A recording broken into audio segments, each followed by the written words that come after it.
사랑하는 성도 여러분, 저는 오늘 베데스다 교회라는 제목으로 함께 하나님 말씀을 나누겠습니다. 여러분, 요즘 젊은 사람들이 하는 말 중에서 이생망이라는 말이 있습니다. 이생망. 혹시 들어보신 적 있으십니까? 또 무슨 뜻인지는 혹시 알고 계십니까? 이 이생망이라는 말의 뜻은요, 이번 생에는 망했다라는 뜻의 줄임말이 이생망입니다.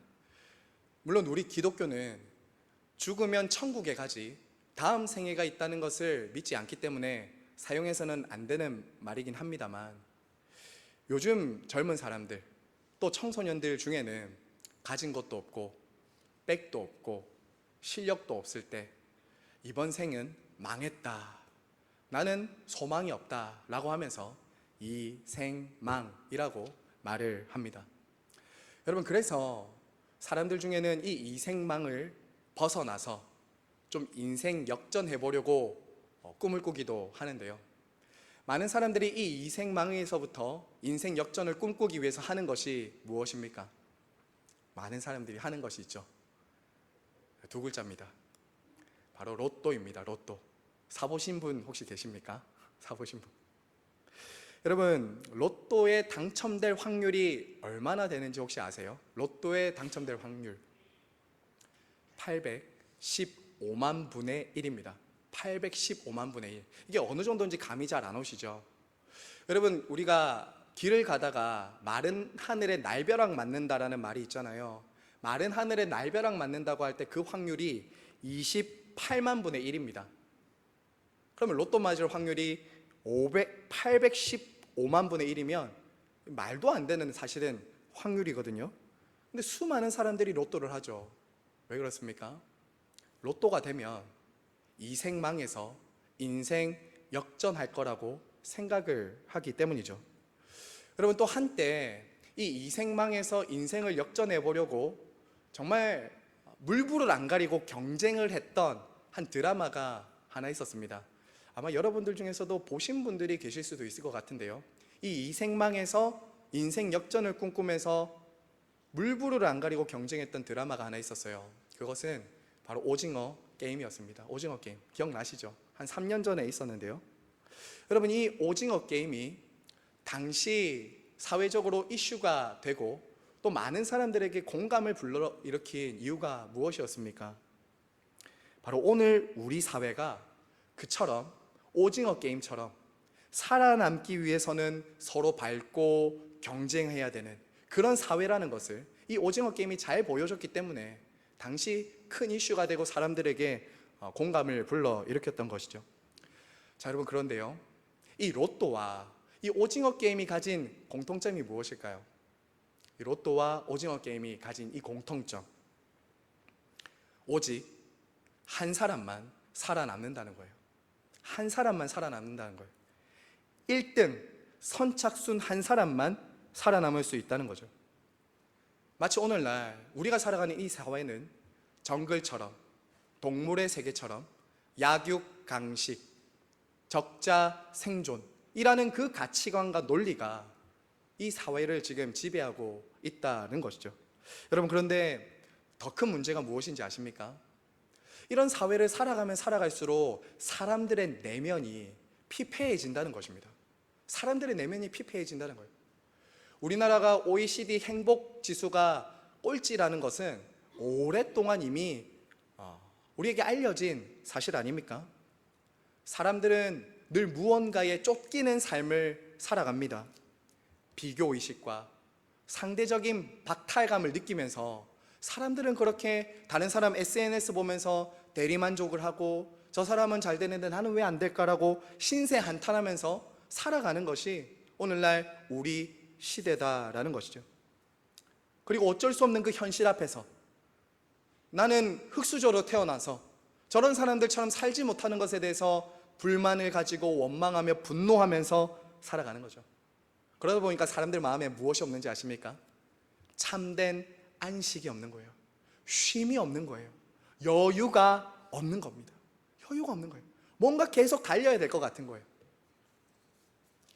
여러분, 오늘 말씀에요, 나오는 이 베데스다는요, 이스라엘판 오징어 게임이라고 할 수 있습니다. 오늘 이 말씀에 나오는 이 베데스다 연못은요, 이스라엘판 오징어 게임이라고요. 여러분, 오늘 1절 말씀 보시면요, 예수님은 유대인의 명절날 이 예루살렘에 올라가십니다. 이 날이 유대인의 명절이라고 말하고 있죠. 유대인의 명절은 세 가지가 있었습니다. 유월절, 맥추절, 초막절입니다.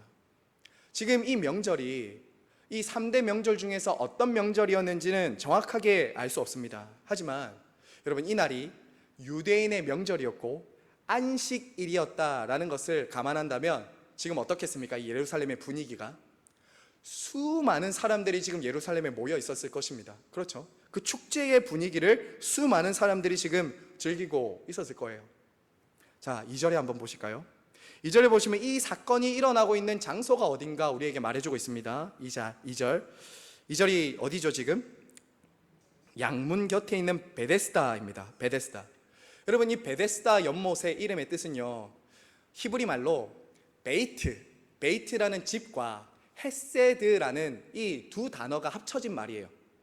헤세드는 우리가 잘 아는 자비와 은혜입니다. 그러니까 이 베데스다라는 연못의 이름의 뜻은 우리말로 하면 자비의 집, 은혜의 집, 이런 뜻이 지금 있는 이 연못이 그 예루살렘 북동쪽에 지금 자리를 잡고 있는 것입니다. 자, 여러분, 지금 여기가 양문이에요. 양문. 이름을 통해서도 알 수 있듯이 이 양문에는 수많은 제물들, 양들이 드나드는 물이 이 양문이었습니다. 제사를 드리기 위해서 수많은 양들이 지나다녔을 거예요. 아마 이날도 명절이었거든요. 안식일이었거든요. 그러니까 수많은 양들과 예배자들이 이 베데스다 연못을 지나서 지금 예배를 드리기 위해서 들어가고 있는 것이죠. 자, 그런데 성도 여러분, 오늘 이 양문 곁 베데스다에 있는 이 연못에는요, 이 명절의 축제 분위기를 즐길 수도 없고, 안식일이지만 안식을 누릴 수도 없고, 안식일이지만 예배를 드리러 들어갈 수도 없었던 가련하고 불쌍한 사람들이 그곳에 있었습니다. 그 사람들이 어떤 사람들이냐? 바로 이 베데스다 연못 그 옆에 행각으로 지어진 그곳에 누워 있었던 수많은 병자들과 장애인들이었습니다. 여러분, 왜 이렇게 많은 병자들과 장애인들이 이 베데스다 연못에 지금 누워서 있는 걸까요? 3절과 4절 한번 보시죠. 3절과 4절 말씀 우리 다 같이 한번 읽겠습니다. 시작. 그 안에 많은 병자, 맹인, 다리 저는 사람, 혈기 마른 사람이 누워 물의 움직임을 기다리니 이는 천사가 가끔 못에 내려와 물을 움직이게 하는데 움직인 후에 먼저 들어가는 자는 어떤 병에 걸렸든지 낫게 되밀어라. 여러분, 지금 이들이 베데스다에 누워서 있는 이유는 그곳에서 오랫동안 내려오는 전설과 신화 때문이었습니다. 전설과 신화 때문이요. 이 연못에는 가끔 천사가 내려와서 물을 움직이는데 이때 제일 먼저 들어가는 사람은 어떤 병에 걸렸든지 낫게 된다는 이런 전설과 신화, 소문이 있었습니다. 실제로 그래서 고고학자들은요, 이 베데스다 연못이 간헐천이었을 것이다, 온천 같은 그렇게 물이 어쩌다 한 번씩 솟아나는 간헐천이었을 것이다 라고 이렇게 추정을 하는데요, 아마 어쩌다가 물이 이렇게 움직이고 동했을 때 어떤 사람이 그곳에 들어갔을 것이고 그때 이 사람이 효과를 봤을 것입니다. 피부병인지 어떤 병인지 모르겠습니다만 그곳에 들어가서 효과를 보자 사람들은 어떻게 했을까요? 신화와 전설과 소문을 덧붙이는 거죠. 그래서 물이 움직일 때 제일 먼저 들어가는 사람은 낫게 된다더라, 그렇다 카더라, 이러면서 이제 신화를 만들어낸 것이죠.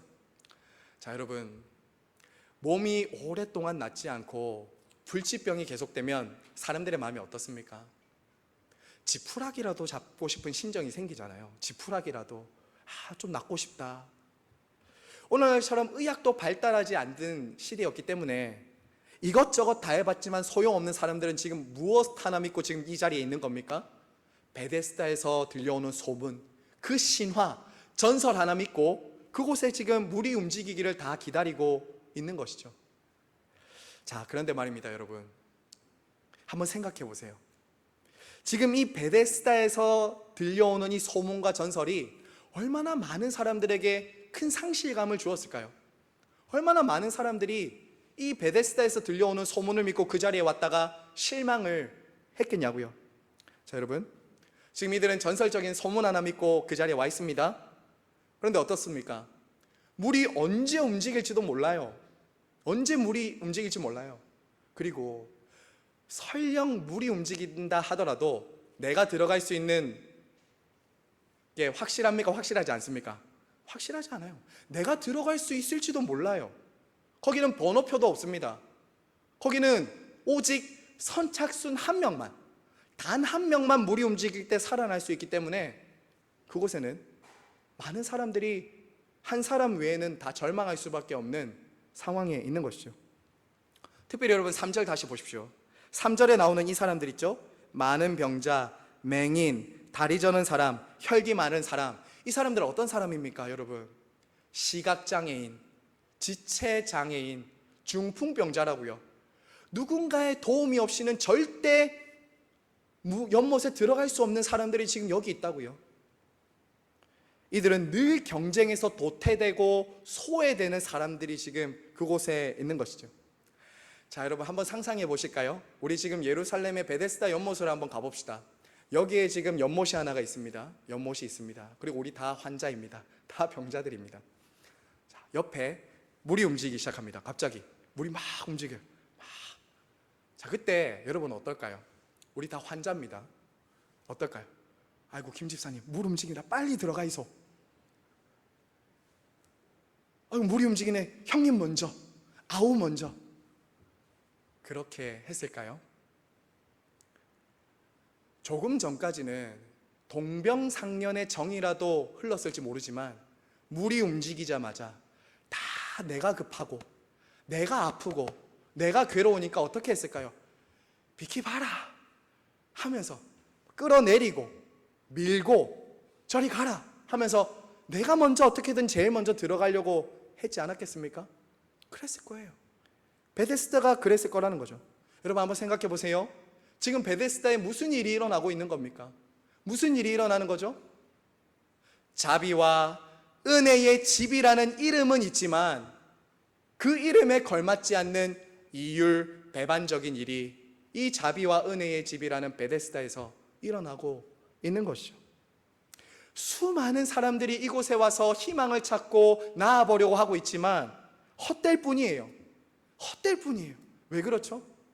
오직 한 사람만 살 수 있으니까, 오직 한 사람만 살아남을 수 있으니까, 일어날 힘도 없는데 일어나라고 하고 뛸 수도 없는데 뛰라고 하니까 절망과 상실감만 가득한 거예요. 저 사람이 나보다 늘 빨리 가는 거예요. 여러분, 지금 이 베데스다를 지배하고 있는 논리가 무엇입니까? 지금 이 베데스다 연못을 지배하고 있는 논리가 뭐죠? 경쟁과 자격과 보상이에요. 경쟁과 자격과 보상. 오직 하나님을 떠난 죄인들이 만들어내는 죄와 비참함만이 그곳을 지배하고 있는 것이죠. 이것이 바로 이 세상이 만들어내는 구조와 질서입니다. 이것이 바로 이 세상이 만들어내는 구조와 질서예요. 그러니 그곳에 참된 안식이 있을 수 있습니까? 없습니까? 없는 거예요. 참된 안식이 그런 곳에는 주어질 수 없는 거예요. 사랑하는 성도 여러분, 이처럼 자비가 없고 힘의 논리가 지배하는 곳이 저와 여러분들이 살아가는 이 세상 아니겠습니까? 바로 이 세상이에요. 무한 경쟁, 약육강식, 적자 생존, 한 사람만 살아남는다는 그런 신화와 전설이 지배하고 있는 곳이 저와 여러분이 살아가는 이 세상입니다. 조금 더 나은 자격과 조건을 구비한 사람은 살아남고 인정받지만 그렇지 못한 사람은 어떻게 되죠? You are loser. 너는 실패했어. 너는 실패자야 라고 하면서 낙인을 찍어요. 그리고 또 어떻게 해야 됩니까? 내가 출세하고 내가 잘 되기 위해서는 어떻게 해야 되죠? 다른 사람을 끌어내려야 되죠. 다른 사람을 뒤에서 험담이라도 해야 되죠. 저 사람 잘못한 거 어떻게든 잡아서 내가 꼬투리를 잡고 끌어내려야 되죠. 앞서가는 사람을 끌어내리고 다른 사람을 밟고 넘어가는 곳이 이 세상이라고요. 그러니까 어떻습니까? 강하고 빠른 사람은 살아남지만 뒤처져 있는 사람, 힘이 없는 사람은 살 수 없는 곳이 되어가는 거죠.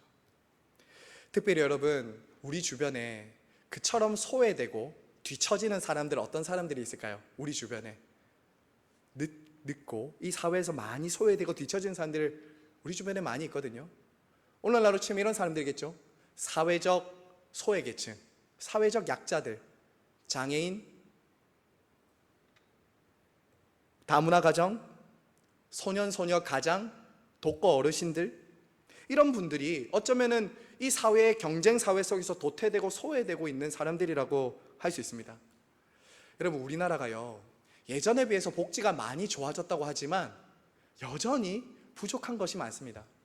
무엇보다 여러분, 우리나라가 외국에 비해서 이런 사회적 약자들에 대한 인식과 의식은 한참 못 미치는 것이 사실이에요. 제가 이전 교회에서 복지사역을 전담을 했었습니다. 복지사역을 전담했는데요, 이때 교회에서 장애인 주간보호센터를 만들려고 이제 장소를 알아보기 위해서 교회 주변의 상가들을 알아보고 있을 때였어요. 저랑 한 집사님이 함께 이제 그것을 알아보기 위해서 다녔는데요, 여러분 어땠는지 아십니까? 모든 상가들이 다 반대했습니다. 한 상가도 장애인들을 위한 장애인 복지시설을 허락할 수 없다, 이런 무지막지한 말까지 하더라고요. 무례하고 교양 없는 말, 혐오시설이다, 이런 말까지 하더라고요. 다른 시설은 되지만 장애인 시설은 안 된다는 거예요.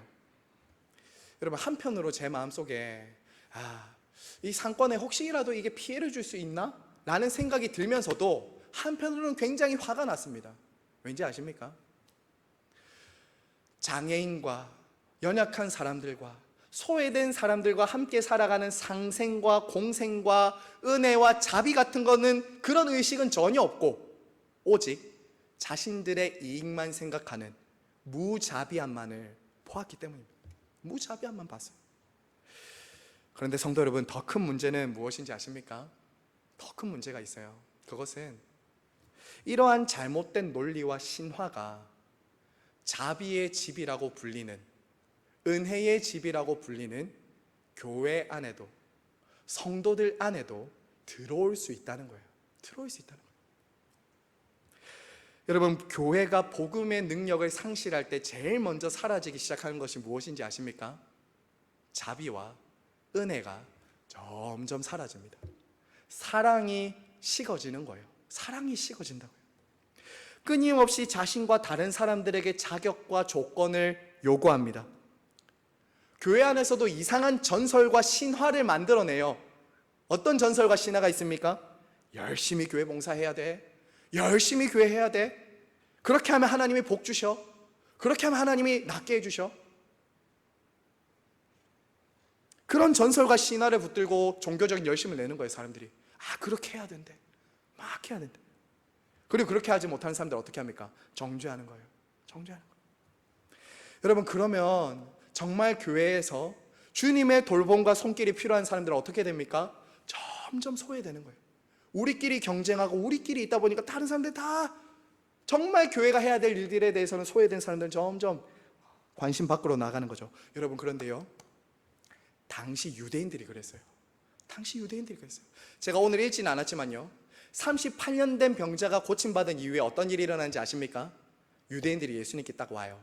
그리고 뭐라고 하냐면, 안식일에 왜 이 병자 걷게 했냐, 왜 안식일인데 이 병자가 지금 나와서 걷냐 라고 하면서 안식일을 가지고 예수님과 논쟁하고 예수님을 죽이려고 해요. 병자를 살렸는데 안식일에 이러는 것 안 된다라고 하면서 예수님과 논쟁한다고. 나름대로 안식일을 지키고 있습니다. 나름대로 하나님을 섬긴다고 축제의 분위기를 막 만들어가고 있습니다. 명절과 축제의 분위기를 즐기고 있어요. 하지만 그곳에 없는 것이 무엇입니까? 그 안에 지금 무엇을 빠지고 있어요? 진짜 본질인 하나님 사랑과 이웃 사랑은 빠져 있는 거예요. 자비와 사랑의 집이라는 소문은 있지만 실제는 죽은 것 같은 이런 교회, 그런 사람들이 교회 안에도 있을 수 있다는 거죠. 그곳에는 안식이 있을 수 없어요. 아무리 종교 생활 하더라도 그곳에는 안식과 쉼이 없는 거예요. 평안이 없는 거예요. 사랑하는 성도 여러분, 그런데요, 하나님 나라는 어떤 곳입니까? 우리가 들어가게 되는 하나님 나라, 그리고 지금 우리가 누리는 하나님 나라 어떤 곳이에요? 하나님 나라는 경쟁에서 들어가는 나라가 아닙니다. 선착순 한 명만 들어갈 수 있는 나라도 아니에요. 먼저 들어가는 사람이 임자가 되는 나라가 아닙니다. 우리 주님은 저와 여러분에게 무슨 자격과 조건을 요구하셨습니까? 저와 여러분이 구원받을 때 너는 이런 조건과 자격을 구비해야 내가 너를 구해준다, 넌 제일 빨리 들어와야지 내가 너를 구해줄 거야 라고 어떤 자격과 조건을 요구하셨습니까? 여러분 한번 생각해 보세요. 만약 우리 주님께서 선착순 한 명만 구원받을 수 있다라고 한다면 우리 중에 누가 구원받을 수 있는 자격이 있겠습니까? 만약 우리 중에요, 만약 한 사람만 구원받을 수 있다, 우리 중에 정말 딱 한 사람만 구원받을 수 있다라고 하면 그 사람은 나지, 그 사람은 나야 라고 자신 있게 말할 수 있는 사람 있습니까? 아무도 없을 거예요. 아무도 없을 겁니다. 그런 의미에서 성도 여러분, 그런 의미에서 오늘 이 자비가 없는 베데스다에 누워있는 사람들, 스스로의 힘으로는 일어날 수 없는 사람들은 다른 사람들이 아니라 바로 저와 여러분, 우리 모두 아니겠습니까? 우리 모두일 거예요. 우리 스스로의 힘으로는 일어나고 구원받을 수 없는 무기력하고 연약한 사람들이 바로 이 사람들과 같은 사람들이 우리들이라는 거죠. 자, 여러분, 오늘 예수님은요, 그처럼 자비도 없고 안식도 없는 이 베데스다에 스스로의 힘으로는 일어날 수 없는 사람들이 모인 그곳에 찾아오십니다. 찾아오세요. 우리 5절과 6절을 우리 한번 같이 읽겠습니다. 5절과 6절 시작. 그 누운 것을 보시고 병이 벌써 오래된 줄 아시고 이르시되 내가 낫고자 하느냐. 여러분, 예수님은 어쩌면 그 베데스다 연못가에 가장 오랫동안 고통받고 있었을 한 병자, 38년 된 병자를 주목하셨습니다. 주목하셨어요. 그리고 다가가셔서 물어봅니다. 네가 낫고자 하느냐? 네가 낫고자 하느냐? 여러분, 그런데 한번 생각해 보세요. 이 예수님의 이 질문 좀 생뚱맞게 들리지 않으십니까? 생뚱맞게 좀 들리지 않으세요? 아니, 낫고 싶은 것이 당연하잖아요. 게다가 38년 동안 누워 있었다고요. 그러면 낫고 싶으냐가 아니라 바로 고쳐주셔도 되지 않았겠습니까? 그런데 예수님은 낫고 싶니라고 먼저 물어보세요. 이것은 예수님이 이 병자를 약 올리시거나 혹은 시험하는 것이 아닙니다. 나중에 이 38년 된 병자의 대답을 들어보면 우리가 알 수 있지만 지금 예수님은 이 병자 안에 오랫동안 고통받으면서 어떠한 기대도 없이 그 자리에 딱 앉아있는 이 병자의 믿음의 문제를 건드리시는 거예요. 믿음의 문제. 믿음의 문제예요. 오랜 세월 동안 어떠한 기대도 없이 똑같은 시간, 똑같은 자리, 똑같은 장소에 앉아서 내가 고침받을 수 있는 기대도 없이 옆에 사람 은혜 받는 것 보면서 나는 왜 저렇게 되지 못하지라고 한탄하면서 앉아 있었던 그 병자 안에 믿음의 문제를, 믿음 없음을 예수님은 지금 말씀하시는 거죠. 그리고 말씀하시는 겁니다. 내가 지금 너의 인생의 가장 근원적인 문제를 고쳐줄 텐데, 내가 지금 너의 가장 힘들고 아픈 부분을 내가 만져주고 이렇게 세워줄 건데 너 그거 믿니? 너 나에게 인생을 맡겨볼 수 있겠어? 라고 물어보시는 거예요. 자, 그런데 여러분, 이 병자가 어떻게 대답하죠? 어떻게 대답합니까? 네, 주님, 낫고 싶습니다 라고 말해야 될 것 같은데 어떻게 대답합니까? 7절입니다. 병자가 대답하되 주여, 물이 움직일 때에 나를 못에 넣어주는 사람이 없어 내가 가는 동안에 다른 사람이 먼저 내려가나이다. 여러분, 이런 것을 가리켜서 네 글자로 이렇게 말하죠. 동문서답. 동문서답이라고 하죠. 여러분, 지금 예수님이 뭐라고 물으셨어요? 네가 낫고 싶냐라고 물었잖아요. 그런데 지금 이 병자는 뭐라고 하냐면 내가 낫지 못한 이유들을 막 설명하고 있죠. 예수님은 지금 이 병자에게 네가 낫고 싶냐라고 물었지 네가 왜 낫지 못했냐, 왜 이러고 있냐라고 안 물으셨잖아요. 하지만 여러분, 이 병자는 누군가 자신에게 물어보면 항상 대답했던 자기의 사연, 자기의 신세 한탄을 예수님 앞에서도 지금 늘어내놓고 있는 거죠. 예수님이 누구신지도 모르고 예수님 앞에 지금 옆 사람이 빨리 가니까 내가 못했다. 내가 이렇게 된 건 저 사람이 나보다 빨라서, 내가 이렇게 된 건 나를 도와줄 사람이 없어서, 인맥이 없어서, 내가 부모를 잘못 만나서 라고 하면서 그냥 신세 한탄을 늘어놓고 있는 것입니다. 사실 여러분, 이런 말은 우리 주변에서도 많이 들을 수 있지 않습니까? 사실 이런 말 우리 주변에서 많이 들어요. 내가 금수저로 태어났더라면, 나를 도와줄 좀 인맥이 있었더라면, 그 사람이 나를 배신하고 안 도망갔더라면, 내 사업이 그때 실패만 안 했더라면 하면서, 내가 좀 더 건강했더라면 내가 이렇게 안 됐을 텐데. 사실 여러분, 오늘날도 많은 사람들이요, 복음의 초청 앞에서 이렇게 반응하는 것은 이상한 일이 아닙니다. 오늘도 많은 사람들은 예수님의 이 복음의 초청 앞에서 신세 한탄과 원망과 불평하면서 예수님 앞에 안 나온다고요. 지금도 수많은 사람들은 어떻게 합니까? 사람과 상황 핑계 대면서 자신의 인생을 변화시키고 근원적인 문제를 해결해 줄 수 있는 예수님 앞으로 안 나오고 있다고요. 안 나오고 있어요. 여러분, 지금 예수님이 이 병자에게 듣고 싶은 말이 무엇입니까? 한번 생각해 보세요. 네가 낫고 싶냐라고 물어보셨을 때 이 병자가 어떻게 해야 돼요? 어떻게 해야 됩니까?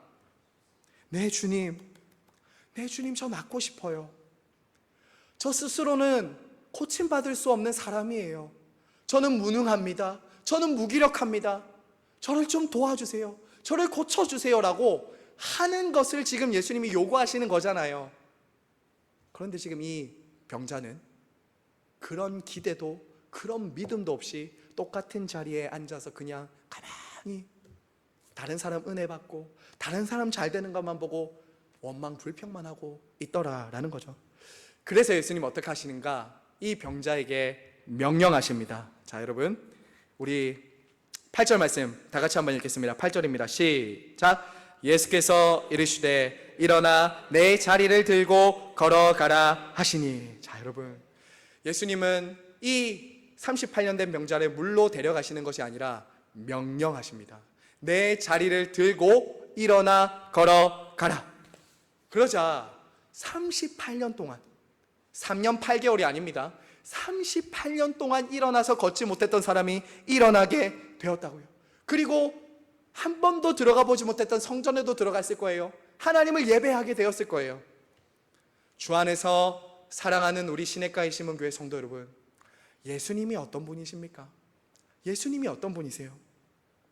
그저 그 사람을 베데스다 연못에 갈 수 있도록 조금 도와주는 분이 아닙니다. 그 사람이 좀 더 경쟁력 있게 빠르게 살아갈 수 있도록 뒤에서 밀어주시는 분 정도가 아니라고요. 예수님은 그 인생의 근원적이고 본질적인 문제, 스스로는 일어나서 걸어갈 수도 없었던 이 사람이 가지고 있었던 고질적인 문제, 나중에 뒤에 보겠지만 이 사람의 죄 문제까지 다루고 계셨던 것이죠. 다루고 계셨다고요. 한 인생이 창조의 목적과 구원의 목적대로 하나님을 예배하는 인생이 되도록 일어나 걸어가게 하는 것이 우리 예수님의 구원이고 회복인 것이죠. 여러분, 그럼 한번 생각해 보세요. 여기서 왜 38년 된 병자일까요? 거기 많은 환자들이 있었습니다.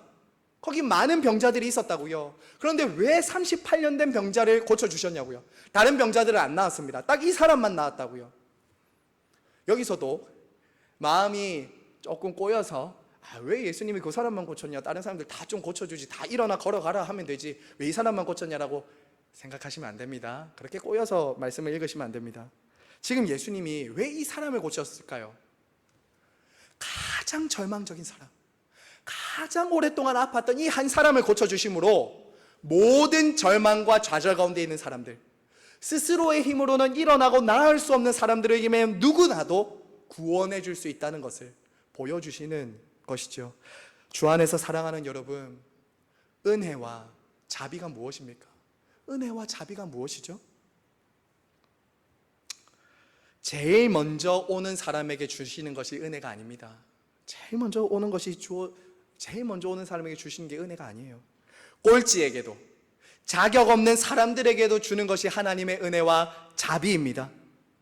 만약 내가 받을 만한 자격이 있고 이유가 있다면 그것을 우리는 은혜라고 말하지 않고 뭐라고 말하죠? 보상과 공로라고 말합니다. 보상과 공로라고 말해요. 이 세상에 그런데요, 모든 이 세상과 철학과 종교는 이것을 말합니다. 이것을 말해요. 어떻게 말하죠? 이 세상과 철학과 종교는 어떻게 말합니까? 네가 스스로 일어나 걸어가야 된다. 네가 깨닫고 네가 노력하고 네가 열심히 해야 살아남을 수 있다. 네가 구원받을 수 있다라고 말한다고. 이게 이 세상과 철학과 종교입니다. 자, 그런데 여러분, 기독교와 복음은 결코 그렇게 말하지 않습니다. 기독교와 복음은 절대 그렇게 말하지 않아요. 어떻게 말합니까? 네가 스스로 일어날 수 없다는 것 내가 잘 안다. 네가 스스로 일어날 수 없는 것 내가 잘 안다. 그래서 내가 너에게 왔다. 그래서 내가 하늘의 보좌를 들고 이 땅에 왔다. 너희가 할 수 없는 일을 내가 했다. 그러므로 나를 믿고 일어나 걸어가라. 그게 복음이에요. 이게 기독교입니다. 사랑하는 성도 여러분, 아마 여러분들 중에는 지난 한 주간 동안 이 세상의 경쟁 사회에서 살아남고자 정말 애쓰고 달려오신 분들이 계실 겁니다. 이 세상이 만들어 놓은 그런 오징어 게임 같은 무자비가 팽배한 이 세상 속에서 어떻게든 좀 살아남으려고, 어떻게든 내가 좀 남들보다 앞서 보려고 경쟁하며 바쁘게 아등바등 살아오셨을 분들이 아마 여기 계실 것입니다. 그래서 우리 모두가 스스로는 일어날 수 없는 38년 된 병자들처럼 예수님을 알지도 못하고 부르지도 못하면서 어쩌면 이 자리에 나와 있는 분들이 계실지도 모르겠어요. 그래서 여러분, 중요한 것이 무엇이죠?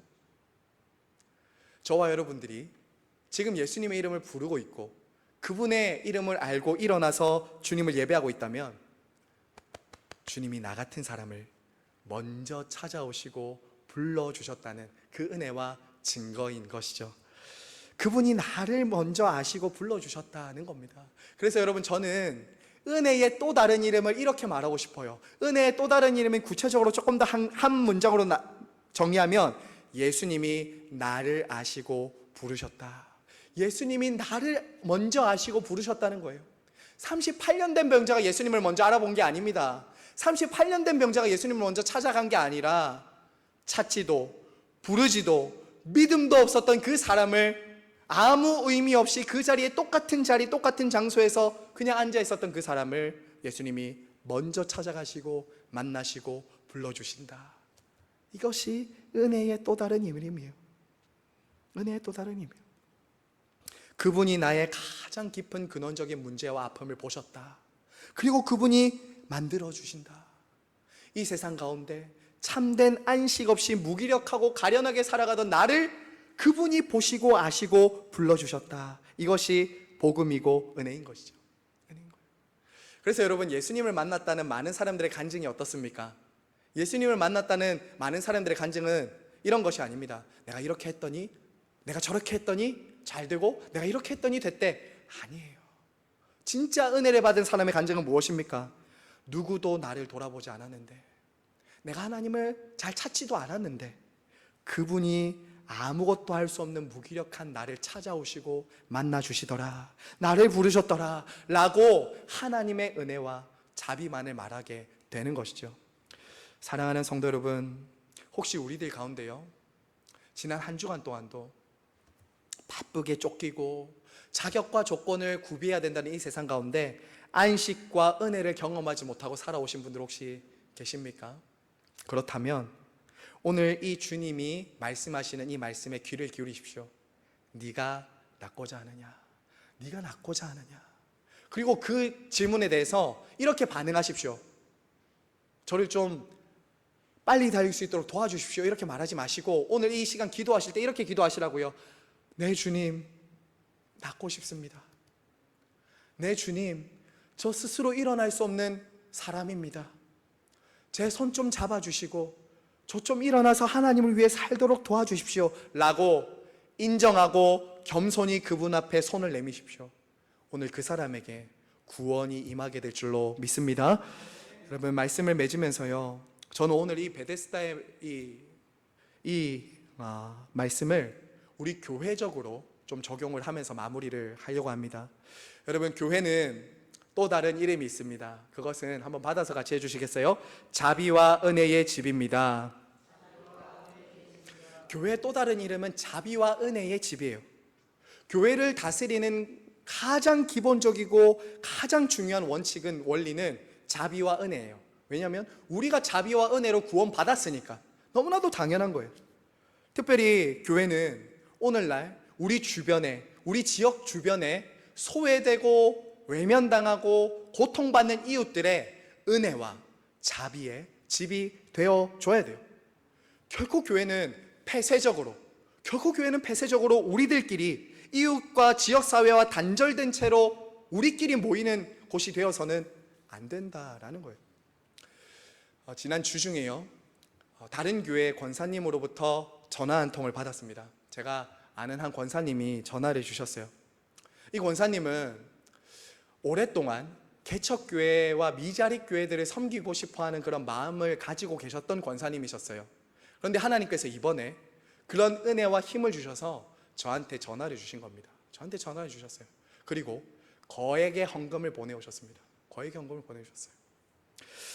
저는 권사님과 이야기하다가요, 우리 교회가 아무리 빚이 있고 또 어렵다고 하더라도 이 지금 보내주신 이 헌금은 교회를 유지하거나 건물을 지키거나 빚을 내는 이자로 쓰지 않기로 했습니다. 그렇게 하지 않기로 했어요.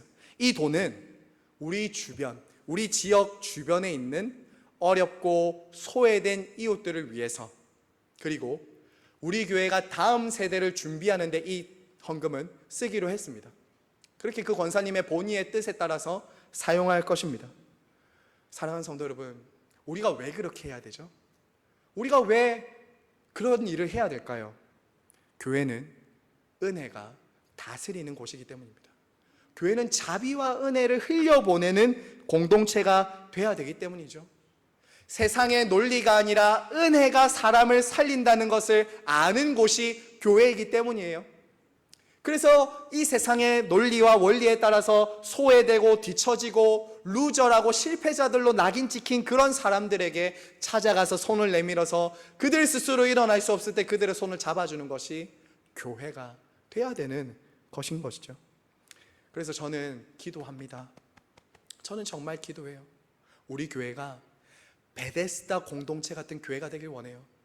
아프고 소외되고 병든 영혼들이 이곳에 와서 하나님이 주시는 자비와 은혜를 경험하고 일어나서 이 세상에 나가서 자신의 삶을 살아가는, 하나님의 자녀들로 살아가는 그런 은혜와 자비의 공동체가 되기를 저는 간절히 기도하고 있습니다. 여러분도 그걸 위해서 기도하셔야 됩니다. 그리고 여러분의 한 주간의 삶에서도요, 여러분이 성도라면 이 자비와 은혜가 여러분들의 삶의 주변에 구석구석 흘러갈 수 있도록 여러분이 그렇게 사셔야 됩니다. 여러분을 만나는 사람들이, 야, 저 사람 보니까 은혜와 자비가 있다, 내가 저 사람 만나니까 참 안식이 있다, 저 사람 만나니까 참 내 마음이 쉼을 얻는다, 평안이 주어진다 라는 것을 여러분들의 삶을 통해서 보여주시기 바랍니다. 그렇게 할 때 여러분들을 통해서 여러분이 있는 곳에 하나님의 위로와 은혜와 평강이 흘러가게 될 줄로 믿습니다. 하나님께서 저와 여러분에게 그러한 은혜와 자비로 충만하게 해주시기를 간절히 바라고 축복합니다. 이 시간 함께 찬양하겠습니다.